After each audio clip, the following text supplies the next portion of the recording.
Welcome to Bet the Edge, and thanks to all of you for watching and showing love to the NBC Sports YouTube channel or listening via podcast version. It's Thursday, so it's Vaughn Dalzell, Drew Dinsick, aka V Money and the Whale Capper. We have a hoops-dominated episode for you all today, but we're also talking about a little Super Bowl long shot sprinkled in for you at the end. Drew, today, 4 supersized matchups to preview for Saturday in college basketball, including your Duke Blue Devils taking on those too cool for school North Carolina Tar Heels. Plus, I want to talk some Big 12 futures and NBA futures with you, too. But let's start in the Big 12. Before we do that, I'm so rude. How are you doing, man? What's going on? What's on your mind today? Oh, I'm wonderful, man. We're in storm prep here in California. I don't know. Everybody's nervous. Big old storm, back-to-back storms coming. So should be good for the snow in the mountains because when I close the page on the NFL season, it comes ski season, and so I'm hoping we get some decent accumulation in the mountains and sets up for some fun skiing in the month of February and March. I'll send you some snow in the mail via Pennsylvania. We'll help out as much as we can. But that sounds good, man. I mean, hopefully you be safe. The skiing sounds good, and hopefully you have a good Super Bowl to cap off an NFL season, and you can enjoy yourself before NBA takes over your life. But college basketball started taking over my life again, and I'm excited about it because I'm getting back to my roots, Drew. And we talked a little bit about the Big 12 a week or two ago. Sure. Houston versus Kansas. It's out here, baby. Saturday, these two teams are meeting at Kansas, Rock Chalk Jayhawk. And to be honest, looks like Houston will probably be laying between 6 and 7 points as a favorite at Kansas, is what Bart Torvik and Ken Palm tell us. I don't think we sniff that. I think we see more of a 4.5. But if we do see a 7, I'll likely be on Kansas. What do you make of this matchup? And it's looking like Houston is running away with the Big 12, but I don't think so. Amazing. First year in the conference, and they're going to run away with it? Wow. If you're a loyal listener to the Thursday episodes of this show, Vaughn and I have talked college basketball all of, 4 times? And every time I think Houston has come up, and every time I've been beating the drum, this is the best team in college basketball. This is your national champion this year. This is your Big 12 champion in the regular season. And they've gone through, they've taken their lumps. They've gone on the road. It's tough to win on the road when you're in a new conference and you're not familiar with the friendly confines of your Big 12 opponents. Big 12. This is Power 5 basketball. Like, these are real programs with real money. So, it's really impressive what they're doing. I think they will ultimately benefit from this in the tournament. All of this kind of new being on the road, they're going to be battle tested. They're going to be battle hardened. And so, nothing but praise and love for the Houston Cougars. That said, they probably lose this game. I think Kansas is going to win. I mean, this is how it goes. It's a new conference. It's unfamiliar. You're going to Allen. You're going to the field house. Like, you're probably going to lose. Like, it is what it is. It doesn't matter though, because you're still, Houston's still probably going to get a 1 seed when they win the Big 12 tournament, if they do it. And at that point, they're going to be one of the, they're going to be battle tested, ready for the tournament. Yeah. And I'm excited because I only have one future in all of college basketball. It is Houston, so I'm Cougar or die. Yeah, that's one of the best teams to be riding with, the do or die position. And you said everything that I pretty much would like to say because Houston, when March comes, they're gonna have all the tools to win it all. They're gonna go through the best conference in basketball. You could argue it used to be the Big East back in the day, and then the ACC, the SEC competed, but it's been the Big 12 for a few seasons now. This is the best conference. If they brought in, BYU, UCF, and Houston to make that conference even better. And Houston's had their issues, Drew, on the road, shooting 46% from 2. That's 11th. 70% from the free throw line. They only average 1 more point than they allow on the road in Big 12 road games. Yeah. And as we mentioned, Kansas, great home team, 11-0 this season, won 15 straight at the Fieldhouse. So, Kansas with the points, I'll take it here. But if these teams meet in the March Madness tournament and the NCAA tournament, it's Houston all day. And I don't think they struggled nearly how they did against Iowa or TCU or even at Texas in the second half. But I do think that Kansas is probably the right side here, Drew. I don't think we see a 7 like Ken Palm and Bart Torvik think. But if we do, snag that up. Another team that's supposed to be 6, 7, 8-point underdogs, the Duke Blue Devils. They go down to Tobacco Road to face North Carolina. Are you high on the Blue Devils in this game? We know it's normally a very, very close matchup.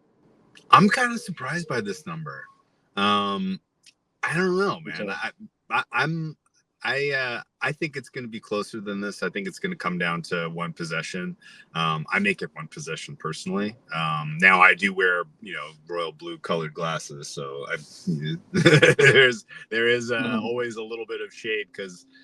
But that said, Duke, I feel like is. Doing kind of the classic build into the time of the season. You want to be playing your best basketball. And I think ultimately they're the right side in this one. They might win outright in this one. For all that I take into account, home road splits in conference, this is not a difficult travel spot. It is a 15-minute drive. North Carolina has never been a place where Duke has had a tough time going in there and showing up and performing in front of that crowd. I guess North Carolina being even this big of a favorite to win the ACC, I don't understand. Like, they're definitely catchable. There's a lot of conference basketball left, guys. So it's tough for me to say that UNC is worth all of this. All right, fine. I'll just say it. UNC is overrated. And I think ultimately, this is a team that I want to fade some way somehow, either in the ACC tournament potentially in March Madness. But I think Duke can get them here. Duke can win the ACC tournament, and I don't know that I'm dying to back Duke in a March Madness setting. But if they continue to improve their quality of play, then you're gonna have to give them some serious thought. Yeah, a few off-point points I'm going to make, off-script points, I should say, about this, because I felt the same that you just said about North Carolina. They're overrated. Don't understand this line. I have felt all the same type of things around January 1st and 2nd about North Carolina. Saw them in person. In person. Sure. Play the Pitt Panthers, who I'm not going to brag about the Pitt Panthers. We know they're not a tournament team. But North Carolina, in that environment, struggled at points, then ran away in the second half.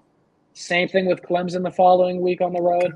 Same thing with NC State the following game. 3 straight road games that North Carolina played very well in. I start thinking, okay, maybe the hype around them is actually real, because winning 3 straight road games in conference action, that's uncommon. And having 3 straight road games in general in conference action is uncommon. So North Carolina is actually, I think, a title contender. I do think they potentially a top 5 team, more like top 10. Okay. But all the things that make North Carolina great, Drew, Duke does well too. The Blue Devils, well-coached team. They match up well with North Carolina. They shoot the ball better from 3. They force turnovers. They're experienced. They're tall. They do pretty much everything that North Carolina does well. So if we get a 6, 7, 8 points like we're getting potentially with Kansas, I'd be looking to play them. Yeah, I'd be looking to play them. Let's go to the SEC, Tennessee, Kentucky. This one's going to be a close game. The spread should be somewhere in between 2 points. Kentucky's the home team. Benefits the Wildcats here. Kentucky plays at the second quickest pace in offense. Tennessee, the second slowest pace on defense. Yeah. A little chess match, Drew. What do you think? Yeah, really, really fun matchup. It's going to be I don't know how they worked this out, that this is such a great and perfect weekend of college basketball, the first weekend we don't have NFL, but they did it. This matchup is awesome. Tennessee, I do think, can bounce back after their recent loss. This is a decent opportunity for them to kind of get right, I guess. And this isn't really, kind of doubting Kentucky being legit. Like, Kentucky is extremely talented. I just have a decent margin between Tennessee and the rest of the SEC right now. My numbers would say that Tennessee is probably a bet on in the SEC at plus money, but it kind of comes down to this game. And so, are you better off just taking a money line that's around the same price as them to win this conference? Probably, just in case something, somebody gets hurt or something goes sideways down the home stretch here. I'm not a believer in Bama. I'm not a believer in Auburn, and I think you draw the line after Kentucky in terms of who is realistically in contention for this SEC championship. So don't mind Tennessee in the SEC at plus 175, and definitely think they are live to go on the road and get a win in Kentucky. I'm a buyer in Tennessee basketball. If you put my feet to the fire, you said who, without knowing, of course, where teams land region wise, do I think Tennessee is good enough to get to the Final Four? Absolutely, yes. And an SEC championship would go a long way to kind of help elevate some of the the belief in that locker room. But I would look for a solid performance from the Vols against the the Wildcats here. And I don't know, like, am I missing something about Kentucky? Do you think they're sort of in the Duke camp of kind of peaking at the right time, or is it just the talent doesn't ever really add up to what you get when you're looking at a Kentucky team for whatever reason? I mean, I think Kentucky is one of the most talented teams, but they're just another team too that winning on the road in conference play is something that they struggle with here or there. They drop games in OT to A&M, and they allow 97 points. Then they lose at South Carolina, and they allow 79 points. So that's kind of the problem with them is on those road games, their defense isn't as good. And I kind of look at the over in this game, whatever the line's going to be. It could be potentially around 149.5, 150.5. And that's a total that intrigues me, Drew, because, yes, Tennessee has a great defense. But on the road, they don't travel the same. They actually force 6% less turnovers per possession on the road. That's a big split. That is a huge split, especially for a team that you're very confident on defense at pretty much all the time. And Kentucky, 19th in the country with an under 13% turnover percentage at home. So, Kentucky will have possessions. And one thing Tennessee does very well that translate on the road, they rank number 1 in two-point offense, making almost 62% of their two-pointers in 5 true road games. So kind of like the over. I think Tennessee's the better team, but on Saturdays, home teams, home dogs, they bark, and they bark loud. That's true. I might look towards Kentucky, but I'll tell you, there's a home dog that intrigues me more. Wisconsin Badgers. Man, they might be 3-4 point dogs against Purdue. And if you go back and look at history, Purdue plays a little bit less quality basketball when they meet teams like Wisconsin, Northwestern, and Rutgers. It's just the matchups. All right. The Badgers, they've lost 2 and 4 points in 2 of the last 5, but they've also won by 3, 4, and 5 points. So this is always a 2 or 3 possession game. I think it could be that again, Drew. Okay. I love that. No team I like being down on more than Purdue. I don't know why. This isn't a bit. I don't really have anything against them. But you look at their statistical profile and you can't trust this team. You can't trust them. And now on the road against a Wisconsin team that's playing really good basketball right now. I did not have this written down whatsoever preseason that Wisconsin was going to be this good. They are very, very, very solid. And this is a really, really good matchup. So I think Wisconsin, I wanted to find a way into this game that, supported the home dog. And, if you're Purdue team that is up against a team that is kind of bringing their A game, because they know this is sort of their in-season, championship game, for lack of a better word, then this is, this is where you bring, you unload all of your wrinkles on offense to get good shots. You take a lead and you put Purdue in a box because, as we've covered now 2 years in a row and ad nauseum, Purdue's not built to come back. And so if Wisconsin can generate a lead in this team, then good night, game over. And Wisconsin takes the lead in the Big Ten. Yeah, there's been a few times. I mean, in the 2 losses in particular, we've seen Purdue really struggle on the road to make those second half comebacks. They had with Northwestern, went to OT. Nebraska, they just could never get it going. I have watched them in their last 7 games. I watched Purdue. And they honestly, Drew, have turned the corner. I believe they are a team that we can talk about in the Elite 8, the Final 4. But this is a tough game. Like I said, Wisconsin has a lot of the similarities as Purdue too. And you said you didn't expect Wisconsin to be that great. a lot of people that hone in on Big Ten basketball expected the Badgers to be the number 2 or 3 team in the conference this year because they brought back over 72% of their minutes from last season, the 8th most experienced team from returning last year. But guess who's number 9? The Purdue Boilermakers. So these two teams, honestly, match up so well when it comes to being the top 2 offenses in Big Ten, talking about can shoot the 3, play quickly or slow it down, weren't inside to out, being tall and experienced, and neither force turnovers. So I think this is going to be a chess match all day. I'm looking at the Wisconsin Badgers plus the points. If we get a 3.5 or 4, like Bartorvik and Kempom think, then I will be taking that. But this is certainly a 2-team race in the Big Ten. I got Purdue long-term, minus 140 odds, Drew, and I think Wisconsin is the play here. And then I'll probably double back on Purdue. Any last thoughts before we move on to the NBA? Okay.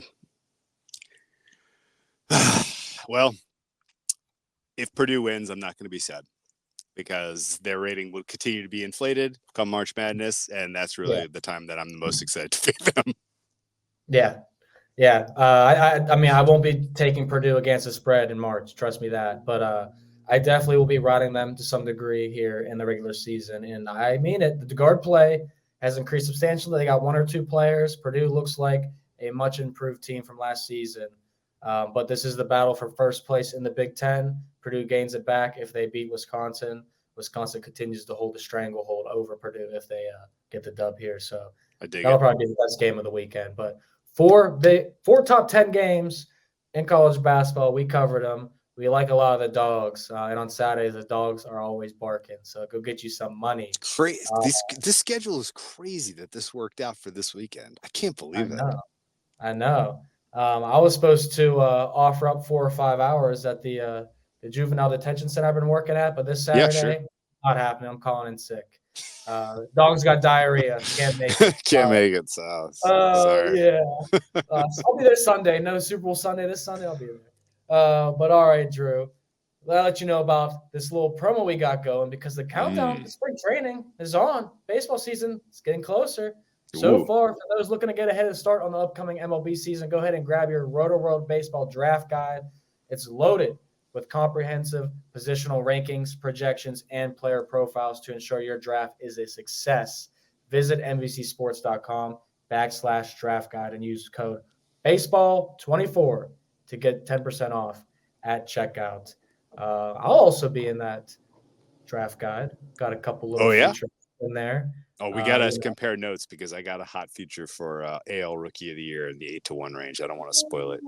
I can't wait to hear that because I have nothing in the Rookie of the Year market. I was looking more towards MVP, Cy Young, and strikeouts. Okay. Like Hunter Green, man, and Jesus Luzardo, the strikeout market. Those would be my long shots. They were like 30 and 40 to 1. So baseball season, I don't miss you, but you're coming here a little quick. We'll see you soon. Let's talk about the NBA, Drew. The Thursday slate, it's a 4-game slate. It's an intriguing one. We get the best rivalry in basketball, so they say. The Lakers at the Celtics. Also, Pacers at Knicks, Cavs at Grizzlies, and Sixers at Jazz. Yeah. Which game intrigues you the most, or what have you They're all sick, man. There's something going on in all these games. These are all really, really high, super interesting. That the Sixers game matters because we got to know what's going on with Embiid. He's probably not going to play. He's probably out of the contention for MVP after what we saw last night. And amazing, unbelievable how quickly that that switch got flipped. The game that probably interests me the most, if it could only have one. Lakers Celtics, not because of the legacy, not because of the rivalry, but because the Lakers are bad? Question mark. Yeah. No question mark. Exclamation mark. Exclamation point. I bet against the Lakers. Yesterday it was last time out. Felt good to see that come through. This team is tired. Celtics have a decent rest advantage over them. Celtics playing really good defense right now. So I have no clue how the Lakers are competitive in this one. And, LeBron's tweeting hourglass emojis. I don't know what that means.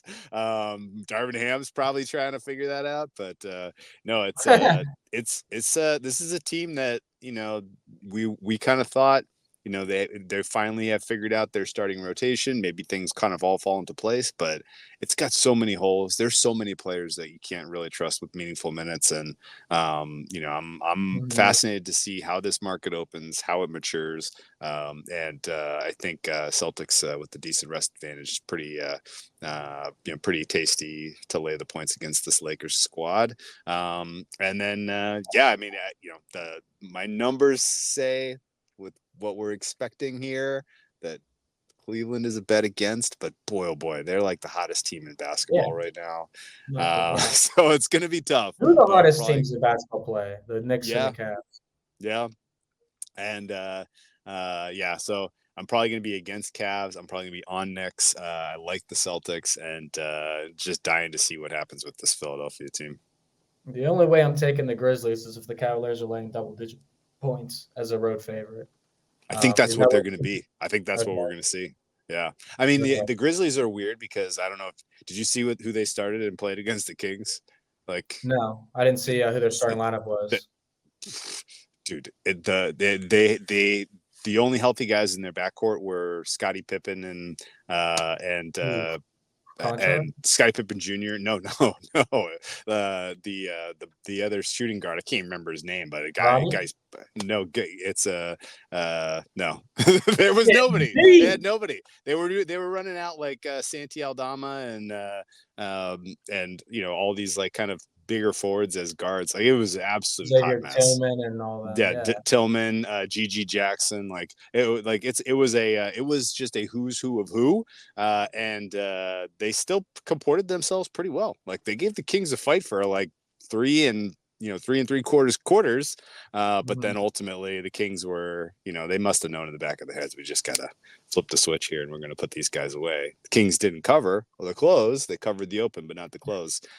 So yeah, I think that was enough of hey, these Grizzlies are gonna give you some effort on a given night. We can go to war with these guys. So it was, thank you to producer Dan. It was Tillman, Aldama, Scottie Pippen Jr., David Roddy, and Jaren Jackson Jr. And the rest of the bench there was only like 3 or other additional active players. It was crazy. Matthew Hurt, GG Jackson, and Jacob Gilyard. Yeah, Gilyard. He was the other shooting guard. So Gilyard and Scottie Pippen Jr. were the only 2 guards available. Unbelievable. Yeah, it's getting bad there, man. My guy Derrick Rose, I know he's at a hamstring strain. Come on, D Rose, we need you, buddy. They need everybody. They need all the help they can get right now. Anybody. The G Leaguers are salivating at the mouth right now. Silly season is starting early in Memphis, but I mean, I could understand why people are going to want to take the Cavaliers quickly in that game, but double-digit home dogs specifically do well in the NBA each year, so I would be looking at that. But the only things that I wanted to note here, I was on LeBron James's points, rebounds, assists under. And then against the Hawks, I like the Hawks spread in that game as well, the one that you cashed on, and that was because LA was playing their 3rd game in 4 days, so the fatigue was definitely going to be a factor there. The Celtics are now playing their 3rd game. This will be their 3rd game in 4 days, but the Lakers are now playing, their 4th game in 6 days. You get it. So this is just a lot. And Boston, after winning 20 straight home games, you lose those 2. And then you come back strong in the next 2, and then you get the Lakers here. Like, this is a game. We know LeBron historically always says he loves playing in TD Garden. He's going to bring it probably, tweets the hourglass emoji. He's setting you up, everybody. I think it's going to be, this magnificent game. And it might be a great game. But I think the Lakers are really falling apart right now. They'll be the next team to fire their head coach. And a play that I'll probably have, Drew, because I should throw one out in the NBA. Sure. I'm going to be looking at D'Angelo Russell's under points, rebounds, assists. He's been very Derek hot. White going to put him in handcuffs. I love it. Yeah. And Drew Holiday. So this is just not a great situation for D'Lo to continue success. They struggled against Houston. He dropped off, had a decent game against Atlanta, but that's a pace game that works out for him. And Boston just shut down CJ McCollum.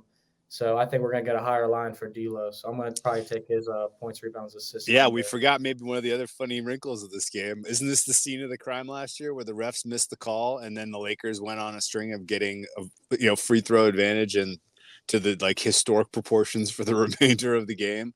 So yeah, scene of the crime. We'll see what the refs have in store. I don't think it's going to make a difference in this one because the Celtics are going to be winning by 4 possessions, but it is what it is. It is what it is. And, yep, I won't make too many other notes in the NBA slate besides if Embiid is out again and maybe Maxey, take a look at Pat Beverly and Tobias Harris props. Pat Beverly is actually playing outstanding lately. As far as the NBA, talking the conference odds, let's talk about the Miami Heat versus the Orlando Magic, Drew, because it's a 2-team race. I put out on X, the old Twitter account, about a week ago, Orlando Magic at plus 180 to win the Southeast, minus 115, 10 cents behind the Miami Heat. Let's go. Now, I had to shout you out and say you were a year early because I did believe in you last year as the lunch money long shot. But I said we both agreed next year, watch out for Orlando in this division, especially if Atlanta makes this a 2-team race with the Heat and the Magic. And they have. You buying in. Is the price still good enough to get in Orlando, or are you passing? Oh, yeah, 100%. Yeah, last year's price was 200 to 1. So never get that again. It was a little bit of a dream. It didn't ever materialize. And honestly, I don't know how it didn't materialize. Like Magic just didn't really know how to win games last year. Like they just let so many things slip through their fingers. They're playing better this year though. It's a complete team. They have one of the better defenses and one of kind of the better 1 through 5 defenders going right now, which is pretty cool. If they have a little bit of shooting luck, I think like this might not even be close when it's all said and done. The Heat are not very good. I know that like we're saying this on the heels of them being on a pretty epic losing streak, but some of these games haven't even been like competitive, honestly. So this is a problem. I know that Spoelstra is a great coach. He's maybe going to find a way to get this team into the playoffs, but right now I'm projecting them as like 9-10 to get to the play-in, which is, again, like that's, shaded by their current performance, which is poor. But I don't really know what they do in the trade market to fortify this. Like they already made their swing and they got another guy who's a defensive minus, who's on the downside of his career. Like this feels problematic. Not enough creation. Jimmy Butler doesn't have enough of a step right now over the competition to help elevate them with kind of a little bit of regression in his game. And so, yeah, I think the Magic are going to get into the playoffs with the 6, 7, 8 seed type of range. And I think the Heat are going to have to play their way in by winning 2 games and getting the 8th. So if there are basketball gods, they're probably going to put Miami in the 8 and Celtics in the 1, and we're going to get to another Celtics Heat matchup and another opportunity where people are talking themselves into the 8 seed Heat doing it again. They did it to the Bucks last year. They're going to do it to the Celtics this year.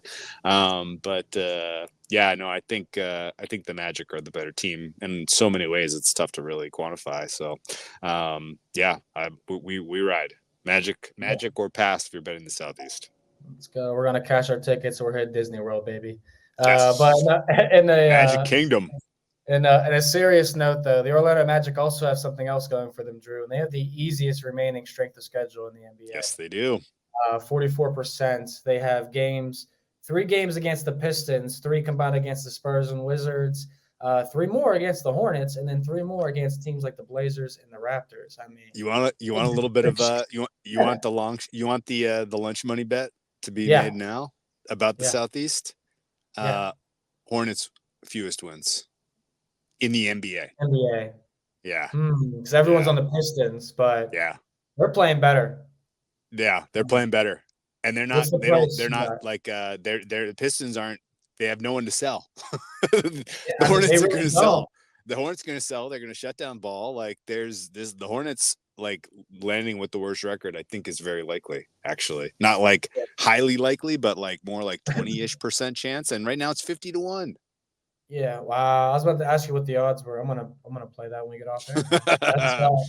I believe in that because we've been joking on the Road to World basketball show because the Pistons have been having lines of 10.5, 11.5, 12.5 win total in the season. Sure. We're like, I mean, you're gonna have to win a few games, and they've already started to win more recently than we thought they would. But what you said, they don't have much to sell. Jaden Ivey, you're not getting much for Ivey right now. He's becoming a cancer, according to Monty Williams, and all other types of things.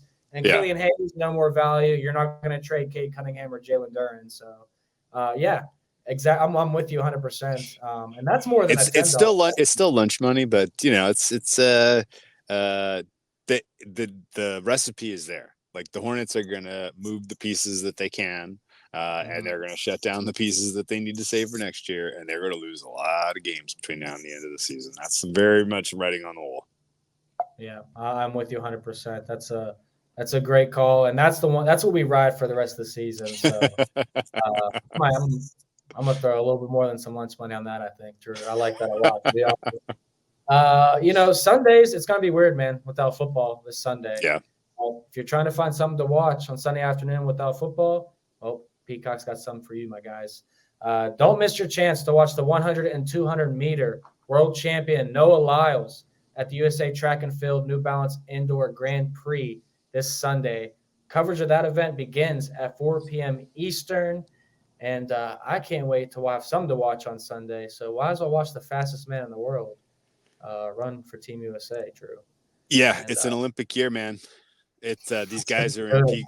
These guys are starting to peak, and if you're going to be betting the Olympics in July, which you probably are, you should probably watch this so you know what's going on. Yes, I agree with that completely. And let's just hope Team USA basketball doesn't be leaving us angry at 4 or 5 in the morning this year.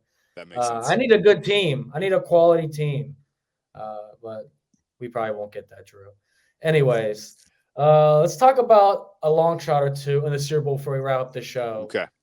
As you and Jay have already probably covered much about the spreads, the totals.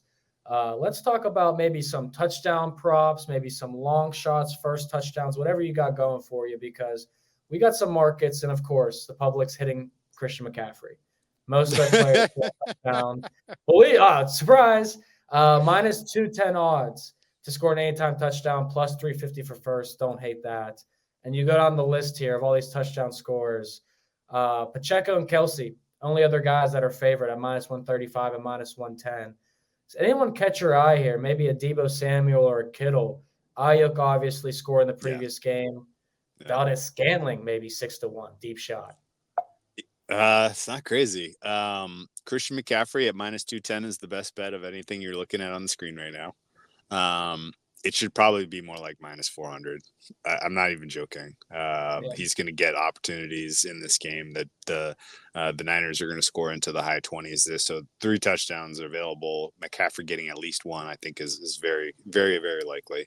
The other number that kind of stands out as far as a first touchdown that's a little bit interesting or a little bit surprising, I would give Juwan Jennings a look at the 33-1 range. I love that. Yeah. I like how he was a featured part of the offense last week. And he matches up well.